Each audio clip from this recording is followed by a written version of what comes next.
Bangladesh first নীতিতে দেশের সব অর্জন জনগণের বলে সংসদে মন্তব্য করেছেন প্রধানমন্ত্রী তারেক রহমান। দেশের স্বার্থ রক্ষাই সরকারের প্রধান অঙ্গীকার বলেও জানান তিনি। সংসদকে পাশ কাটিয়ে কোনো গুরুত্বপূর্ণ সিদ্ধান্ত না নেওয়ার আহ্বান জানিয়েছেন বিরোধী দলীয় নেতা ডক্টর শফিকুর রহমান। সব আন্তর্জাতিক চুক্তিতে স্বচ্ছতা ও সমতার দাবি জানান তিনি। দলকে আরও সুসংহত করতে কেন্দ্রীয় কমিটি পুনর্গঠন করেছে ইসলামী আন্দোলন বাংলাদেশ। নতুন মহাসচিব হিসেবে দায়িত্ব পেয়েছেন গাজী আতাউর রহমান। প্রধানমন্ত্রীর মালয়েশিয়া ও চীন সফর বাংলাদেশের স্বাধীন পররাষ্ট্র নীতির নতুন মানদণ্ড স্থাপন করেছে বলে মন্তব্য করেছেন অর্থমন্ত্রী আমির খসরু মাহমুদ চৌধুরী। শুনছিলেন সংবাদ শিরোনাম, এবারে বিস্তারিত। জাতীয় সংসদে প্রধানমন্ত্রী ও সংসদ নেতা তারেক রহমান দেশের স্বার্থকে সবার উপরে স্থান দেওয়ার দৃঢ় প্রত্যয় ব্যক্ত করেছেন। তিনি উল্লেখ করেছেন, বাংলাদেশের মানুষ তাদের স্বার্থ দেখার জন্যই সরকার ও সংসদ সদস্যদের দায়িত্ব দিয়েছে। শনিবার 27 জুন জাতীয় সংসদে স্পিকার হাফিজউদ্দিন আহমদের সভাপতিত্বে প্রধানমন্ত্রী এসব কথা বলেন।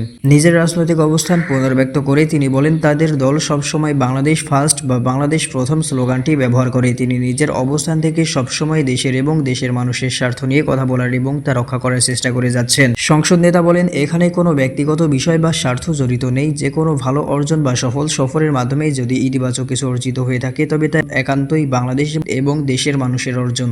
সংসদে তার বক্তব্যের প্রতি সমর্থন ও উৎসাহ যোগানোর জন্য তিনি বিরোধী দলীয় নেতা সহ সংসদের সব সদস্যকে বিশেষভাবে ধন্যবাদ জানান। দেশের মানুষের পক্ষে কাজ করার এই যাত্রায় সবার এই ইতিবাচক মনোভাবকে তিনি আন্তরিকভাবে সাধুবাদ জানান। সংসদকে পাশ কাটিয়ে কোনো গুরুত্বপূর্ণ সিদ্ধান্ত না নেওয়ার আহ্বান জানিয়েছেন বিরোধী দলীয় নেতা ডক্টর শফিকুর রহমান। তিনি বলেন, বিদেশের সঙ্গে সম্পাদিত সব মৌলিক চুক্তি সংসদে উপস্থাপন করলে স্বচ্ছতা ও জবাবদিহিতা নিশ্চিত হবে। একই সঙ্গে দেশের স্বার্থকে সর্বোচ্চ অগ্রাধিকার দিয়ে পারস্পরিক সমান সমতার ভিত্তিতে স্বাধীন ও ভারসাম্যপূর্ণ পররাষ্ট্রনীতি পরিচালনার আহ্বান জানান তিনি। শনিবার 27 জুন জাতীয় সংসদে প্রধানমন্ত্রীর সাম্প্রতিক বিদেশ সফরের ওপর আনা ধন্যবাদ প্রস্তাবের আলোচনায় অংশ নিয়ে তিনি এসব কথা বলেন। মির্জা ফখরুল ইসলাম আলমগীরের উত্থাপিত ধন্যবাদ প্রস্তাবটিকে সমর্থন জানিয়ে ডক্টর শফিকুর রহমান বলেন, এই দেশ আমাদের সবার। আমরা সত্যিকার অর্থই একটি স্বাধীন পররাষ্ট্রনীতি দেখতে চাই এবং তা বাস্তবায়ন করতে চাই। এক্ষেত্রে বিরোধী দল হিসেবে আমাদের যেটুকু করণীয়, সরকারকে আশ্বস্ত করছি যে আমরা সর্বাত্মক সহযোগিতা করব। স্বচ্ছতা ও জবাবদিহিতার স্বার্থে বিদেশের সঙ্গে সম্পাদিত সব মৌলিক চুক্তি সংসদে নিয়ে আসার দাবি জানিয়ে তিনি বলেন, সংসদকে পাশ কাটিয়ে যেন কিছুই না হয়, সবকিছু হোক সংসদের ভেতরে। এই সংসদ যেন সব কর্মকাণ্ডের মূল কেন্দ্রবিন্দু হয়। চুক্তিগুলো সংসদে এলে জনপ্রতিনিধিরা তা জানতে পারবেন এবং এর মাধ্যমে সরকার ও জনগণের মধ্যে আস্থার সেতুবন্ধন তৈরি হবে। প্রধানমন্ত্রী যে দুটি দেশ সফর করেছেন, উভয় দেশকেই বাংলাদেশের দীর্ঘদিনের পরীক্ষিত বন্ধু হিসেবে উল্লেখ করেন বিরোধী দলীয় নেতা। তবে দেশের বাণিজ্য ঘাটতির কথা স্মরণ করিয়ে দিয়ে তিনি বলেন, বাংলাদেশ একটি আমদানি নির্ভর দেশ। আমাদের রপ্তানির চেয়ে আমদানি অনেক বেশি। আমাদের রপ্তানির মূল দুটি জায়গা তৈরি পোশাক আর এমজি ও জনশক্তি। একে বহুমুখী করার যথেষ্ট সুযোগ আমাদের রয়েছে। এর জন্য স্বল্প, মধ্য এবং দীর্ঘমেয়াদী পরিকল্পনা দরকার। আশা করি প্রধানমন্ত্রী তার সফরে এই বিষয়গুলো মাথায় রেখে দুটি দেশের সঙ্গে আলোচনা করেছেন। পররাষ্ট্রনীতির ক্ষেত্রে দেশের স্বার্থকে সর্বোচ্চ অগ্রাধিকার দেওয়ার কথা উল্লেখ করে ডক্টর শফিকুর রহমান বলেন, আমাদের সম্পর্ক হবে পারস্পরিক সম্মান ও সমতার ভিত্তিতে। বাংলাদেশের স্বাধীন ফরেন পলিসিতে পররাষ্ট্রনীতিতে কেউ হস্তক্ষেপ করুক, এটা আমরা কখনো মেনে নেব না। সবার আগে দেশের স্বার্থ, কোনো কিছুই হোক বা যাই হোক, তা হবে পারস্পরিক স্বার্থের ভিত্তিতে। আমরা কাউকে ক্ষতিগ্রস্ত করতে চাই না, আবার নিজেরাও ক্ষতিগ্রস্ত হতে চাই না। এই ভারসাম্য রক্ষা করেই আগামীর পলিসি যেন পরিচালিত হয়। রাজনীতিতে নতুন সংস্কৃতির প্রত্যাশা ব্যক্ত করে বিরোধী দলীয় নেতা বলেন, এখানে সরকারি দল সব ক্রেডিট কৃতিত্ব নেবে আর বিরোধী দল সবকিছুতে শুধু বিরোধিতাই করবে। ব্যক্তিগত ও দলগতভাবে আমরা এই কালচার সমর্থন করি না। সরকারি দলকেও বিরোধী দলকে সমান করতে হবে আর বিরোধী দলেরও দায়িত্ব থাকবে দেশ গঠনে তার জায়গা থেকে যথাযথ ভূমিকা রাখা।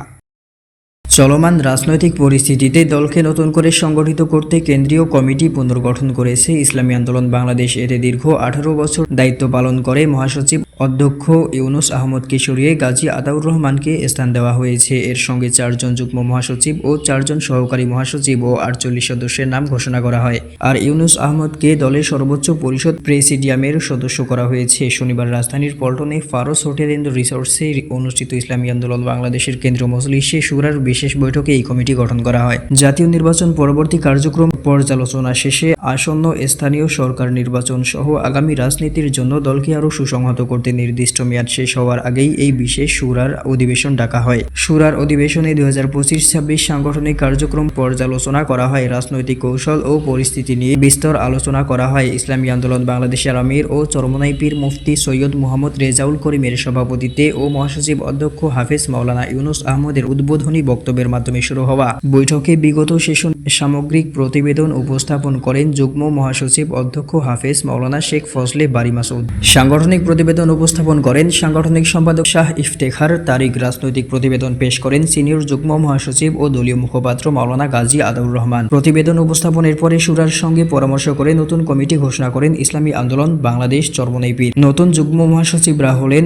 ইঞ্জিনিয়ার আশরাফুল আলম, অধ্যক্ষ মাওলানা শেখ ফজলে বারী মাসউদ, শাহ ইফতেখার তারিক, মাওলানা নেসার উদ্দিন, সহকারী মহাসচিব হিসেবে মাওলানা সৈয়দ এসহাক মোহাম্মদ আবুল খায়ের, মাওলানা আহমদ আব্দুল কাইয়ুম, কে এম আতিকুর রহমান ও শেখ ফজলুল করিম মারুফের নাম ঘোষণা করা হয়। এ সময় অধ্যক্ষ হাফেজ মাওলানা ইউনুস আহমদ 2008 থেকে মহাসচিব হিসেবে দায়িত্ব পালন করে দলের প্রতি তার অবদানকে স্বীকৃতি দিয়ে শুরা অধিবেশনে বিশেষ কৃতজ্ঞতা জানানো হয়। শুরার বৈঠকে 54 জন সদস্যের নাম ঘোষণা হয়। পরবর্তীতে তাদের দফতর বন্টন করা হয়। প্রধানমন্ত্রী ও সংসদ নেতা তারেক রহমানের সাম্প্রতিক মালয়েশিয়া ও চীন সফর বাংলাদেশের নিজস্ব পররাষ্ট্র নীতির ভিত্তিতে পরিচালিত হয়েছে বলে মন্তব্য করেছেন অর্থমন্ত্রী আমির খসরু মাহমুদ চৌধুরী। তিনি বলেছেন, এ সফরের মাধ্যমে বিশ্বের বিভিন্ন দেশের সঙ্গে বাংলাদেশের সম্পর্কের একটি সুস্পষ্ট মানদণ্ড প্রতিষ্ঠিত হয়েছে। শনিবার 27 জুন সকাল 11টায় স্পিকার হাফিজ আহমদ বীর বিক্রমের সভাপতিত্বে ত্রয়োদশ জাতীয় সংসদের বাজেট অধিবেশনের 16তম দিনের বৈঠক শুরু হয়।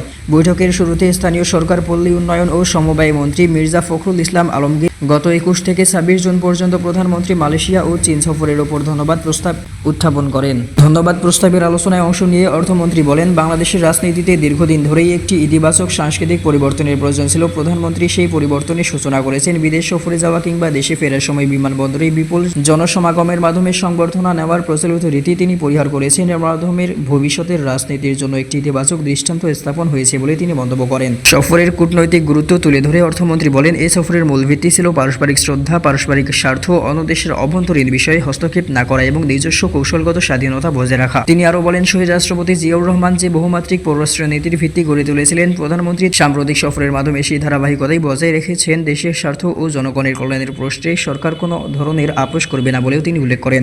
অর্থনৈতিক দিক থেকে সফরের গুরুত্ব তুলে ধরে আমির খসরু মাহমুদ চৌধুরী বলেন, মালয়েশিয়ায় বাংলাদেশের শ্রমবাজারের গুরুত্বপূর্ণ স্বার্থ রয়েছে। পাশাপাশি জ্বালানি, বাণিজ্য ও বিনিয়োগ খাতেও দুই দেশের মধ্যে সহযোগিতার বিস্তৃত সুযোগ রয়েছে। অন্যদিকে চীন বাংলাদেশের সবচেয়ে বড় বাণিজ্য অংশীদার। সফরে অবকাঠামো উন্নয়নের পাশাপাশি দুই দেশের বাণিজ্য ঘাটতি কমানো এবং চীনের বাজারে বাংলাদেশের রপ্তানি বাড়ানোর বিভিন্ন বিষয় নিয়ে ফলপ্রসূ আলোচনা হয়েছে। অর্থমন্ত্রী আশা প্রকাশ করে বলেন, প্রধানমন্ত্রীর এই সফর দেশের রাজনীতি ও আন্তর্জাতিক অঙ্গনে বাংলাদেশের ভবিষ্যৎ সম্পর্কের ক্ষেত্রে একটি সুস্পষ্ট দিক নির্দেশনা ও মানদণ্ড হিসেবে কাজ করবে।